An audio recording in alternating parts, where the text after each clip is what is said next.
Recording in progress.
All right, good afternoon. Bear with me because we have quite a lot of stuff today, and there may even be some news in there. Don't look so shocked, Ephraim.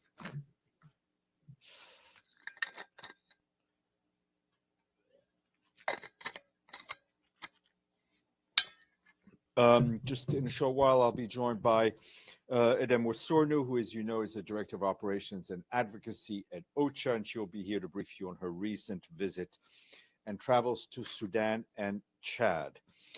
Speaking of travels, later tonight, the Secretary General will travel to China to attend the Shanghai Cooperation Organization's Leaders Summit, taking place in Tianjin. At the summit on Monday, the Secretary General will address the SCO Plus session. He's expected to recall that as we are moving towards a multipolar world, we need to strengthen multilateralism, uphold the rule of law, and deliver for people as reflected in the Pact for the Future. He is expected to underline the unique position of the Shanghai Cooperation Council to help shape a more inclusive and sustainable future. While in Tianjin, the Secretary General is scheduled to hold bilateral meetings with President Xi, the President of the People's Republic of China, as well as the Foreign Minister of the People's Republic of China, Mr. Wang Yi. He will also expected to have a number of other bilaterals with leaders attending the meeting. We will share an update on those bilaterals as they happen. On Tuesday, 2nd September, the Secretary General will arrive in Port Moresby in Papua New Guinea at the invitation of the Prime Minister, James Marape. The Secretary General will take part in the events to mark the 50th anniversary of Papua New Guinea's independence. On Wednesday, the Secretary General is scheduled to deliver an address to the Parliament of Papua New Guinea, during which he will highlight how in just 50 years, in the land of over 800 languages and countless traditions, the people of the country have undertaken the task of forging a nation from profound diversity with a shared commitment to speak with one voice for peace, for dignity, and for progress. He will also emphasize that this is his first trip to the Pacific since the landmark advisory opinion delivered by the International Court of Justice, in which the region played a central role. You will recall that the opinion reaffirms that addressing the climate crisis is a legal obligation under international law. And finally, just to note that this will be the first visit to Papua New Guinea ever by a sitting UN Secretary General. The Secretary General will be back in New York on September 6th. Our Deputy Secretary General, Amina Mohammed, is in Santiago, Chile, at the invitation of the government. This morning, she delivered remarks at the World Summit on Teachers, organized by UNESCO and the government of Chile. Ms. Mohammed highlighted the future of teaching in the age of artificial intelligence, the global shortage of teachers, and the ongoing education financing crisis. She also spoke about the challenges faced by teachers in conflict settings. The Deputy Secretary General stressed that quality education is the foundation of everything the world hopes to achieve through the Sustainable Development Goals and the 2030 Agenda, which is healthy lives, a healthy planet, opportunities, a sense of belonging, equality, and peace. She also emphasized that without teachers, none of it is possible, adding that teachers are the beating heart of education, the cornerstone of sustainable development, and the guardians of our future, and we must support them. While in Santiago, she held bilateral meetings with the Minister of Foreign Affairs of Chile, Alberto van Klaverenstock, and with the Minister of Education of Chile, Nicolas Cataldo Astorga. She also met with the UN country team, as well as youth and civil society representatives, listening to their perspectives and their priorities, their challenges and opportunities around sustainable development, human rights, and partnerships. Ms. Mohammed will be back in New York City tomorrow. In remarks delivered to you this morning, the Secretary General said that Israel's initial steps to military takeover of Gaza signals a new and dangerous phase. Expanded military operations in Gaza City will have devastating consequences, he warned. Mr. Guterres said the level of death and destruction in Gaza are without parallel in recent times. Famine is no longer a looming possibility. It is a present-day catastrophe, he added. The Secretary General also said that starvation of the civilian population must never be used as a method of warfare. And turning to the situation actually on the ground as we speak in Gaza, our humanitarian colleagues are deeply concerned about the risk of the looming Israeli offensive on additional parts of Gaza City. Some neighborhoods have already seen deadly attacks in recent days. Our humanitarian colleagues said the impact of a full-blown offensive will be beyond catastrophic, not only for those in the city, but for the entire Gaza Strip. Our colleagues tracking population movements report that about 1,300 people fled from northern to southern Gaza yesterday and today. That brings the total number of north-south movement since August 14th, which was the day the plan for the offensive was announced. That brings that number up to 20,000. Displacement is also happening within the north itself. Altogether, since the 14th, 60,000 displacement originating from Gaza City have been recorded. Across the Strip, hundreds of thousands of families continue to live in overcrowded, undignified, and unsafe conditions at displacement sites. Today, the World Food Programme's executive director, Cindy McCain, called for faster approvals to move supplies into and within Gaza, as well as for safety for people to reach aid, for humanitarian workers to reach those who need support. And Ms. McCain also made the statement after visiting the Gaza Strip, where she saw the destruction and desperation firsthand. With famine now confirmed in Gaza, Ms. McCain called for the right conditions to be put in place so WFP can reinstate its vast network of 200 food distribution points, community kitchens, and bakeries. She visited a nutrition clinic that's keeping children alive and spoke to displaced mothers who described their daily struggle to survive, often searching for scraps of food but finding nothing. As WFP noted, there's been a moderate increase in the amount of humanitarian and commercial goods entering the Gaza Strip, but this is still far below what's needed to support 2 million people, many of them in extreme hunger. On a positive note, yesterday, for the first time since March, the Food and Agriculture Organization was able to provide vital animal feed to herders in Deir al-Balah. They announced that 200 herders received 200 kilogram sacks each, a crucial step to protect livestock and help curb the spread of famine. Meanwhile, OCHA says delays and impediments of humanitarian movements in Gaza continue, with movements that are approved by Israeli authorities still taking hours to complete. Teams have been left waiting on roads, often in dangerous, congested, or impassable roads. Between last Wednesday and this Tuesday, out of 89 attempts to coordinate movements with Israeli authorities across the Strip, only 59% were facilitated. Another 26% were initially approved but then impeded on the ground. 8% were denied outright, and 7% had to be withdrawn by the organizers. Among the 23 impeded movements, 5 were fully accomplished, including to collect supplies from crossings and medically evacuate patients. The remaining 18 missions were not fully accomplished. And like all of you, we've just seen the Security Council adopt unanimously a new resolution that extends for a final time the mandate of our peacekeeping force in southern Lebanon, UNIFIL, as it was set up in Resolution 1701 from 2006. And that mandate was extended until 31 December 2026. At the request of the Security Council, the Secretary General will explore by June 1st options for the future implementation of Resolution 1701 after the withdrawal of UNIFIL.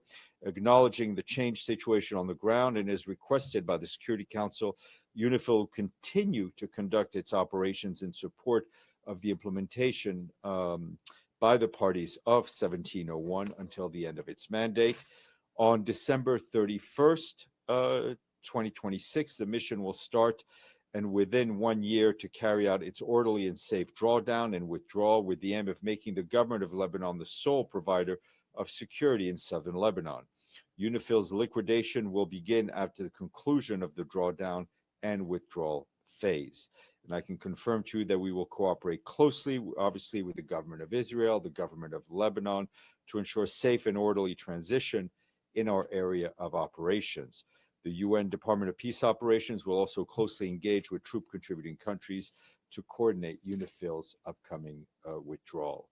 We reaffirm our commitment to supporting the parties in their effort to fully implement Resolution 1701 and take the necessary step towards a permanent ceasefire and a lasting stability for the people on both sides of the blue line. Today, turning to Ukraine. Today, the Secretary General had a phone call with President Zelensky of Ukraine. The Secretary General and the President discussed the recent diplomatic efforts to end the war in Ukraine. The Secretary General stressed the importance of sustaining the diplomatic momentum and reaffirmed the United Nations' principled position in support of a full, immediate, and unconditional ceasefire as a first step towards a just, comprehensive, and sustainable peace for Ukraine, in line with the United Nations Charter, international law, and relevant resolutions of the United Nations. The Secretary General further reaffirmed the commitment of the UN to continue to address Ukraine's humanitarian needs on the ground and support recovery and reconstruction efforts. And you will have seen that earlier this morning we issued a statement in which the Secretary General condemned the overnight missile and drone attack by the Russian Federation on Ukrainian cities, which killed and injured many civilians, including children. The Secretary General stressed that attacks against civilians and infrastructure violate international humanitarian law and are unacceptable and must end immediately. That full statement was shared with you. And on the ground, Matthias Schmale, our humanitarian coordinator and resident coordinator for Ukraine, also condemned the attacks, stressing that they highlight the constant danger facing civilians in Kyiv and cities across Ukraine. I also have some details about the situation on the ground from our team there. They tell us at least 15 people were killed and 40 injured in the overnight attacks by the Russian Federation. That's on Kyiv alone. According to authorities, the strikes destroyed a 5-story building, damaged more than 100 residential buildings, a kindergarten, shopping center, media offices, and the premises of humanitarian organizations, and also damaged the office of the EU delegation and the British Council. The Ukraine Railroad also reported damage to its facilities and intercity trains. Humanitarians and local authorities responded immediately. Humanitarian organizations provided psychosocial support and beginning registering impacted families for cash assistance, while local authorities arranged temporary shelter for people who lost their homes. Meanwhile, hostilities in frontline regions continue. Local authorities report to us that 6 people were killed and dozens injured yesterday and today. Damage to civilian infrastructure was also reported in the regions of Kherson, Donetsk, Chernihiv, Kharkiv, Zaporizhzhia, and Dnipro. In the regions of Vinnytsia, authorities also reported that strikes on energy infrastructure left 60,000 households without electricity across 30 towns and villages. This follows earlier attacks on energy facilities in 6 regions, heightening the concerns ahead of winter. And in Donetsk, nearly 200 people, including 50 children, were evacuated over the past days due to escalating fighting. A number of you this morning have asked me about the letter sent from France, Germany, and the United Kingdom to the President of the Security Council in accordance to Resolution 2231. I can tell you that the Secretary General is aware that today the Security Council received this joint letter from those 3 countries. The Secretary General urges the JCPOA participants and the Security Council to continue negotiations to find a diplomatic solution that ensures the peaceful nature of the Iranian nuclear program and brings about economic benefits to the people of Iran. In the next 30 days, there is a window of opportunity to avoid any further escalation and find a way forward that serves peace. The Secretary General welcomes any efforts to that end. He also underscores the imperative to exert all efforts to prevent a renewed military conflict and calls for prioritizing dialogue to address concerns related to Iran's nuclear program and broader regional security. And this morning, if you can remember that far, the Secretary General also briefed the Council on Haiti, most specifically on the humanitarian situation. The people of Haiti, he said, are in a perfect storm of suffering, as he reminded Council members that the country remains shamefully overlooked and woefully underfunded. Turning to the plight of children, he said that children are bearing the brunt of this crisis. They are abducted, they are killed, they are recruited, and they are used and subjected to horrific sexual violence. These are crimes that scar bodies, minds, and futures, Mr. Guterres told the Council. On the political situation, he noted the emerging signals of hope and urged Council members to act without delay and authorize an international force supported by the UN through logistical and operational backing and predictable financing. Voluntary contributions to the Multinational Security Support Trust Fund remain essential, but assessed support would ensure impact and sustainability, he said. Catherine Russell, the executive director of UNICEF, also briefed and said one of the defining features of the crisis is a rampant rights violations against children.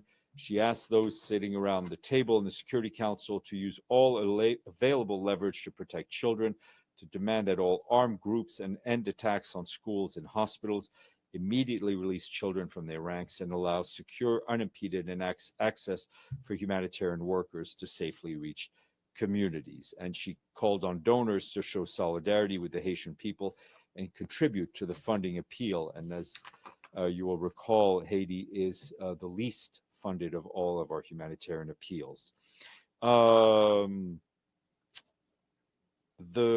just to announce that the SG welcomes, to the Secretary General welcomed today 2 new advocates for the Sustainable Development Goals. Masai Ujiri, co-founder of Giants of Africa and the former vice chairman and president of the Toronto Raptors of the National Basketball Association. And he also appointed Munima Mazzari, an award-winning advocate for disability rights, inclusion, and gender equality. Mr. Ujiri uses basketball as a transformative tool to create opportunities for youth across Africa and beyond. And Ms. Mazzari uses her voice and platform to champion marginalized communities.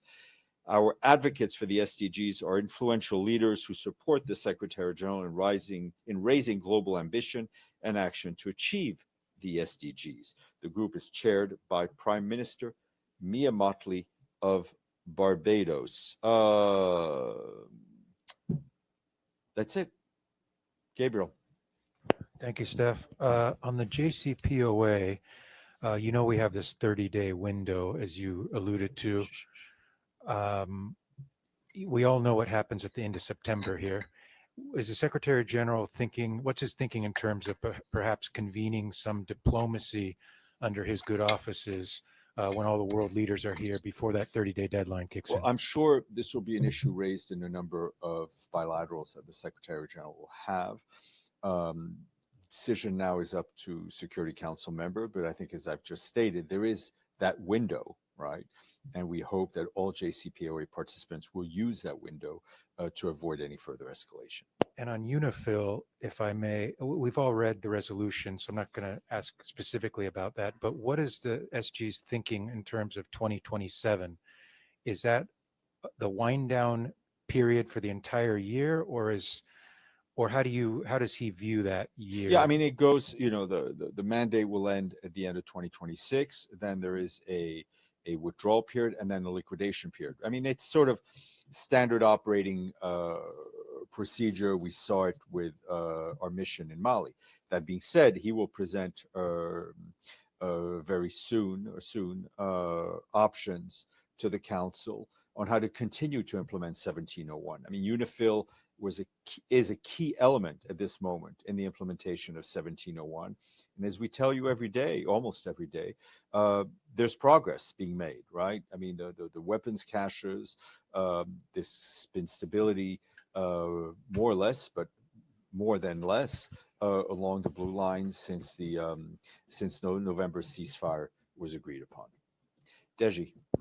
Also on UNIFIL, today in the Security Council chamber, we heard some member states, they said that some of the mandates of UNIFIL haven't yet to be met, has been failed to meet. And also, Israeli government obviously criticized UNIFIL, also failing of, disarm Hezbollah. So I just sort of want to know, what is the Secretary General's reaction on this? Well, the best way for UNIFIL to fulfill its mandate is for all parties in the conflict to allow it to fulfill its mandate. But, sorry, this Monday I asked you, that Secretary General has a strong preference of not to end the operation, but you said it's in the wise hands of the members of the Security Council to decide. What does he think about this result? Well, I mean, listen, the council, this is the organization that he runs, right? The Security Council creates and decreates peacekeeping missions. They've taken a decision, but let's look on the more positive side, that there is an extension until the end of 2026. There will be options presented to the council on how to continue to implement 1701, because 1701 remains a very relevant resolution, and it remains a very relevant part of our effort, along with the parties, to bring stability to southern Lebanon. Signore Vacara. Thank you, Stefan. This morning, when the Secretary General closed his speech on the stakeout, he said no, he said no more excuses, no more obstacles, no more lies. What is that? What can we know exactly what he was referring about the lies? The truth is one of the first victims of war. And what we've always repeatedly called for, especially in this conflict, is for journalists to be allowed in, to report, to ensure that people know the truth about what is going on. But for the Secretary General, what is the biggest lie that in this conflict has been I'm not going to start to rank disinformation. And then another question on what we just saw with the Russian ambassador and what's going on with the Iran sanctions. The Russian ambassador at one point, answering a question, said that the action of Germany, France, and UK is equivalent to gangsterism. Say they're just gangsters and doing what they're doing. So what is the Secretary General opinion on what's going on with Iran in this moment about this issue of I think of I just shared it with you. Yeah, but is in this case I'm just saying, the Russian calling the Germans gangsters. I will be the last person to insert myself in the colorful dialogue between Security Council members. Yes, please.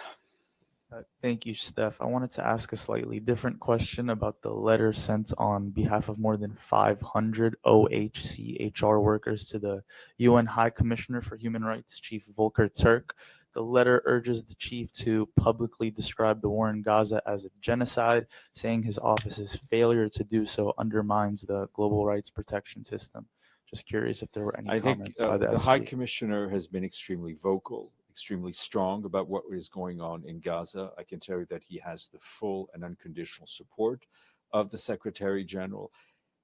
As we've said here repeatedly, for the UN, the labeling of an event as a genocide is up to a competent legal authority. And I think if you look at the criticism that Mr. Turk has faced from the Israeli government, I think that should give you a pretty good picture of his position on Gaza. Okay, yes, sir, and then we'll go to our guest. The U.S. ambassador said that the U.S. and Panama would table a draft resolution on the next Haiti force.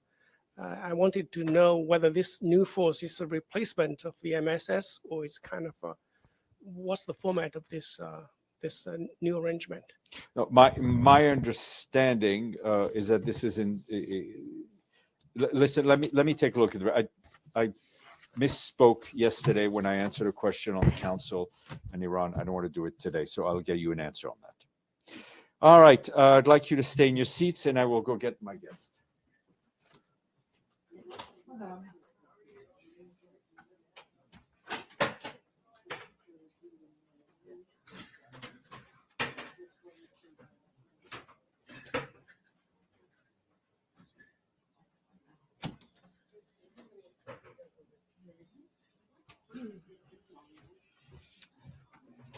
All right.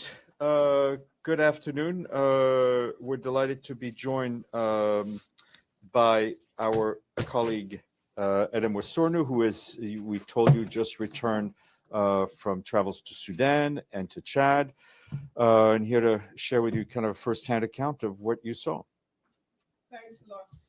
Thank you so much, Stefan, and thank you for having me back here. I know we had some technical glitches when I was dialing in from somewhere in the travels.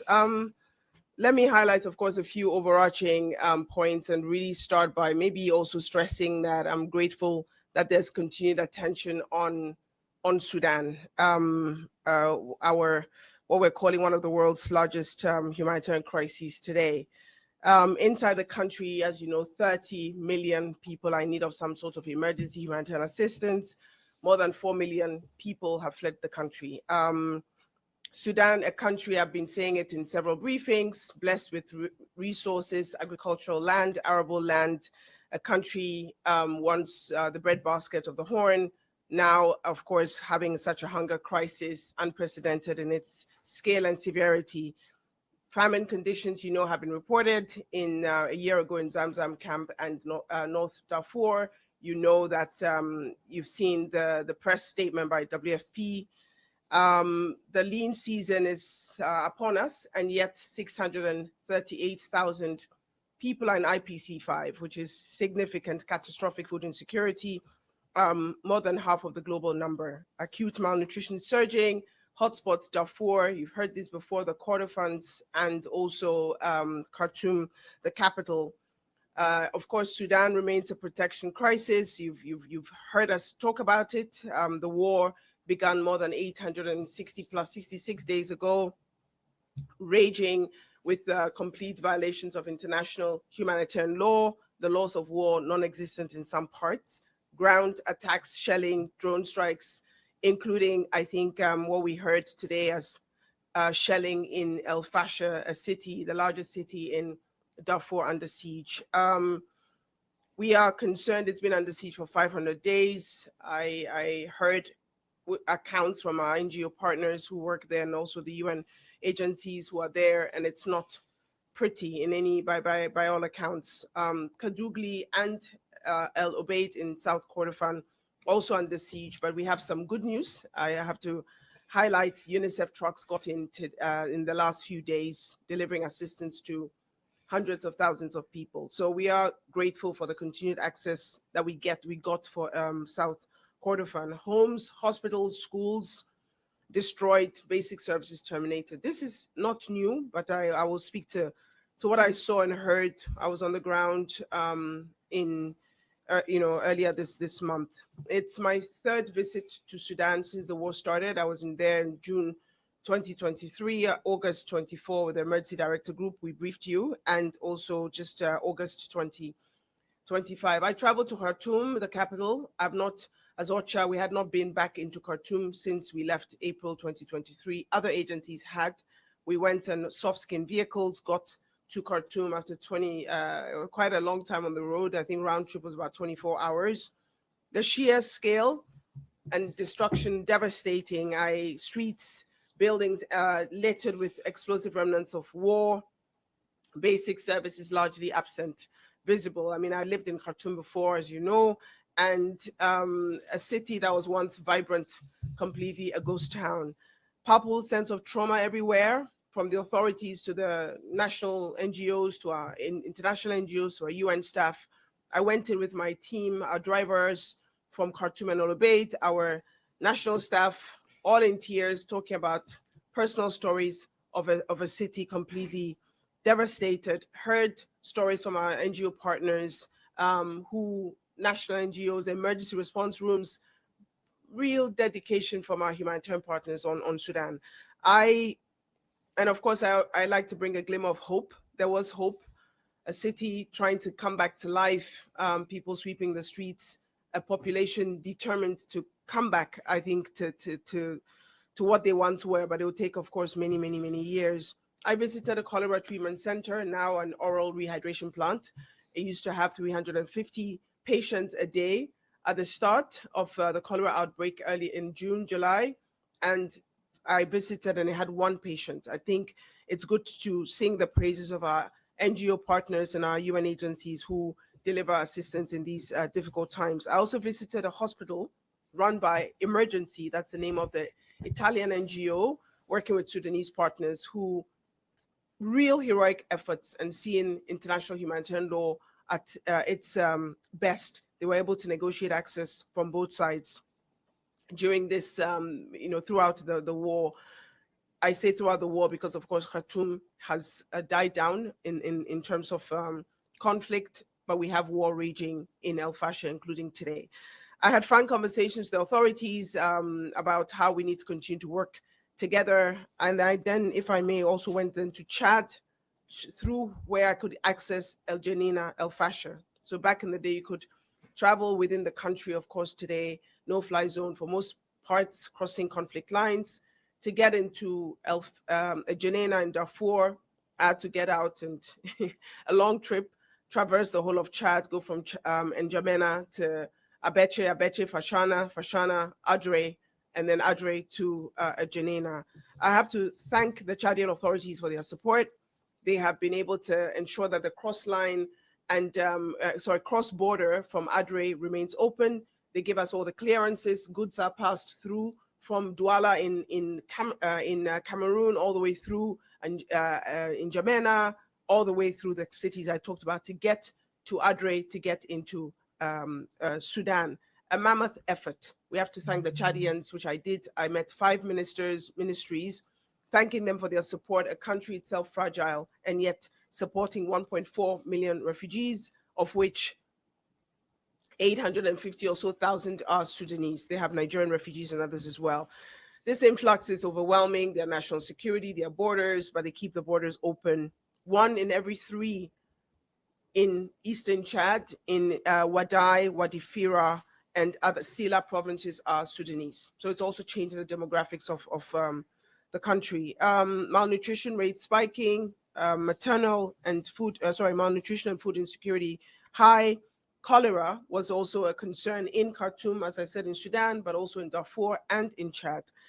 Those who have nothing sharing what they have. Host communities calling for one thing. Please don't forget us as host communities. My second visit to Chad in the last 2 years, I was there with the DSG's delegation in 2023 and went back earlier this month.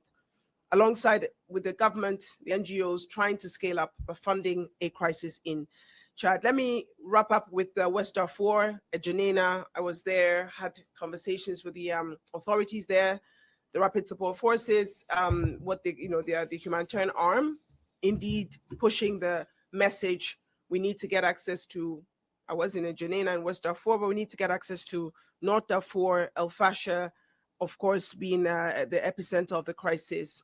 I also talked about diseases have no borders.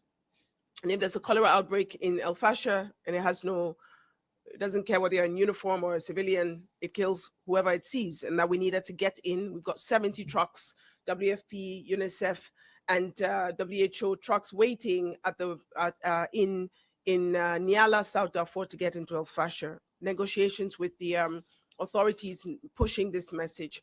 Let's not forget our Secretary General and our Emergency Relief Coordinator have asked for a humanitarian pause to allow us to get in. We're still waiting for that. In terms of what I have, maybe in summary, a real crisis, a real catastrophe.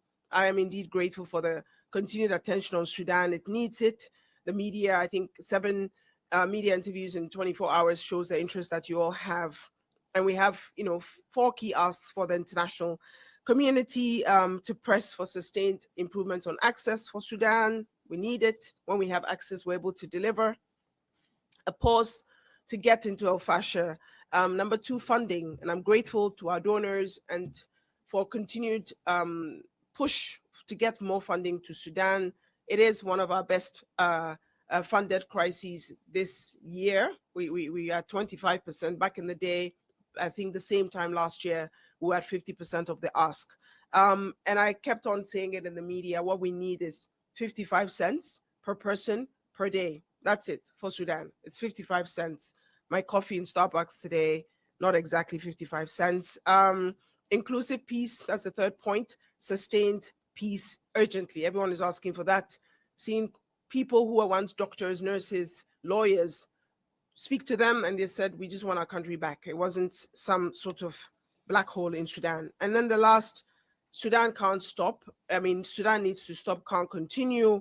We've got Chad also a breaking point. Our humanitarian partners also saying that this needs to stop so we can continue to deliver assistance, because after the war and everything has stopped, and when the guns are silenced, people still need recovery from trauma and everything else in between. Thanks a lot, Stefan. I'll stop here. Thank you very much.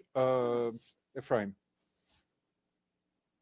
Thank you so much, Ms. Wosorno. On behalf of all my colleagues here, thanks for this briefing. My first question is, you mentioned Khartoum, and I'm just wondering if residents in that city and organizations and officials are in touch with the rest of the country, and how are they dealing with the famine elsewhere and all the dramatic development, security and otherwise. And my second question, this international inertia when it comes to Sudan, this apathy when it comes to that conflict, which maybe reflects itself also in the funding shortfall. I wonder if you could tell us how this is being translated on the ground in Sudan, this feeling that the rest of the world doesn't really care at all. Thank you. Please, sorry, please. Thanks, Ephraim. No, I'll start with the second point. I think by me being here and you giving me a second chance to brief on the mission itself shows that, you know, with the media attention, which continues, it's not exactly sustained, but it's there. We can continue to push and say, look, Sudan needs all the help it can get.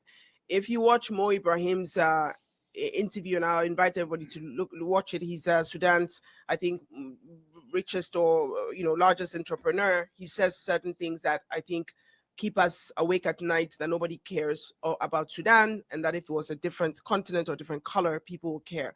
I keep challenging that, keep challenging ourselves to ensure that we keep the attention on Sudan. The funding actually, Ephraim, is actually not too bad considering the global funding. Chad is at 17%, Haiti is at 12%, Sudan is at 25%. So I'm actually lifting that positive and continue to thank our donors and urging for more.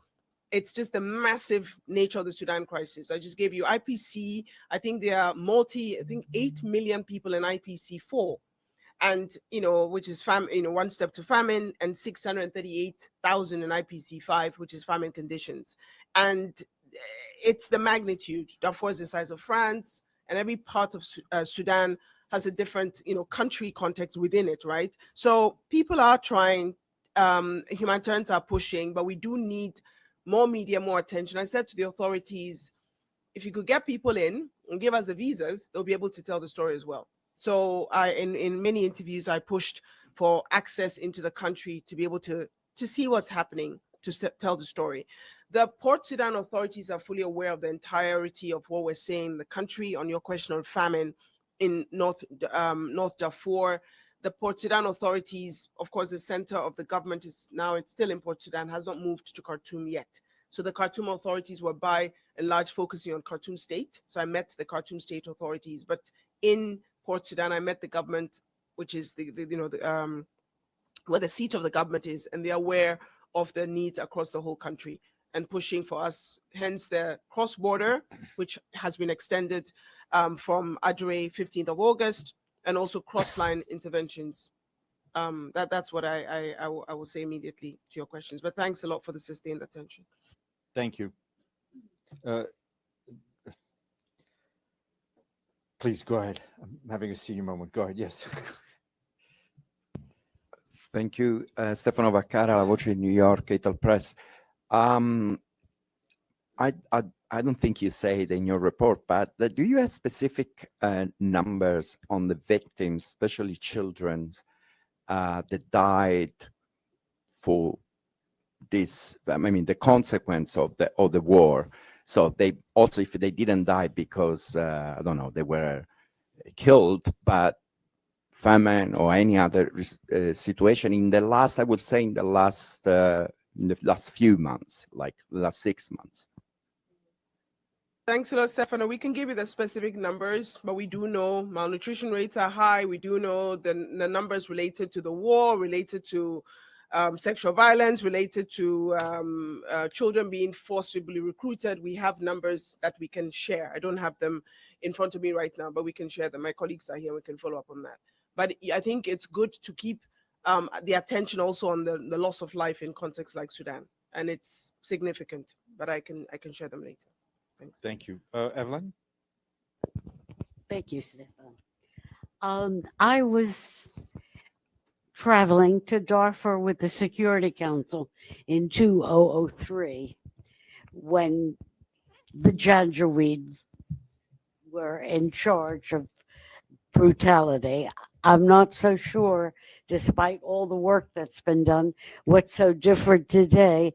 It seems that the government and allied Arab groups may be using the same atrocities against non-Arab farmers or civilians. I'm not sure. It's hard to go. It's been a long time, but I keep hearing the same references to the refugee camps, to the Zamzams. They have different names, but it reminds me of looking at it in 2003. What is your question, Evelyn? Your question. Oh, my question is, is there a similarity between 2003 and today against non-Arab civilians? Thanks a lot, Evelyn. I was also in Darfur 2004-05. It's when I started with OCHA. It's more complicated and even worse than it was all those years ago. It's become a conflict with very little command and control. We've been saying this very openly also in the Security Council and open fora.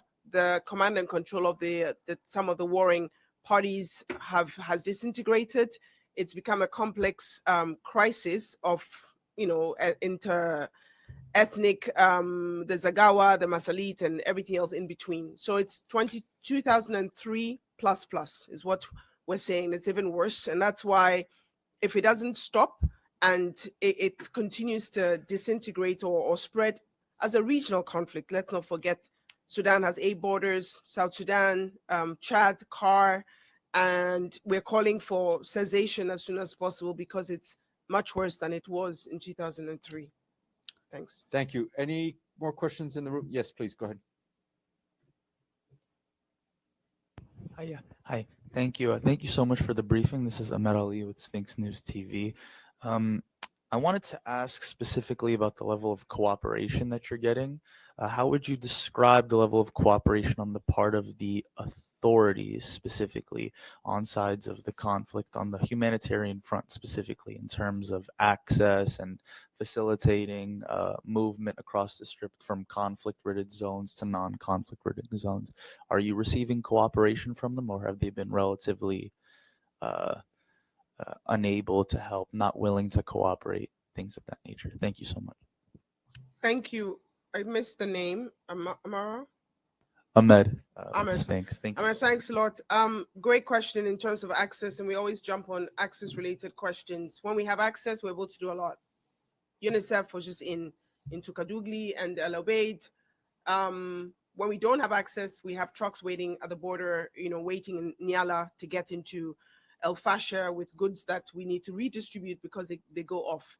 Cooperation is a constant battle back and forth. We do get, if the Sudanese tell us, look, we've given you hundreds of visas, but of course we don't have aid workers who are robots, so they get tired and we need more visas. So we are constantly on the back and forth with visas, with permits. The Sudanese will tell you we're fighting a war in our country and therefore we need to be mindful, national security, military intelligence, and the Humanitarian Affairs Commission. All in all, we do get enough cooperation to be able to do cross-border and cross-line, but we do urge for some of these restrictions to be lifted so we can have flow of goods into these areas. In El Fasher, it is very clear also we're having the same conversations with the RSF because they have blockaded El Fasher and it is a problem. So on both sides, we continue to negotiate, and it's important. Let me call on both parties to give us continued access, because the humanitarian situation is that bad. We're seeing the cooperation getting better, but sometimes it's, again, when it comes to national security, it's not as great. So it's a back and forth. Thanks. Great. Adam, thank you so much. Thank you all for staying, and thank you for the briefing and very vivid description. Thank you.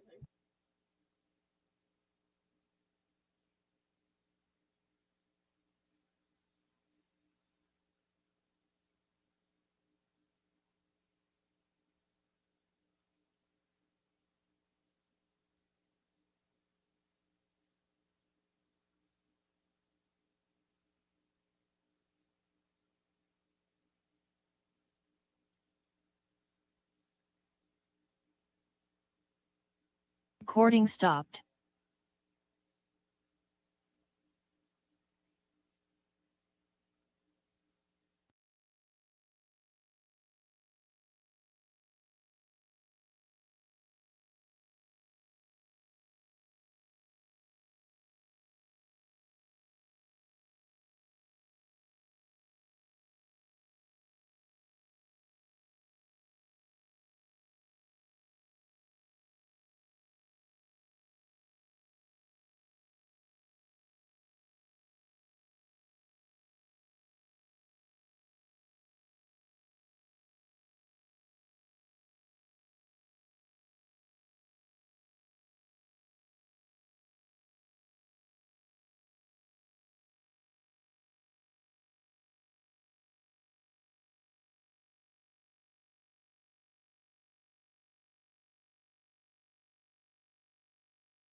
you.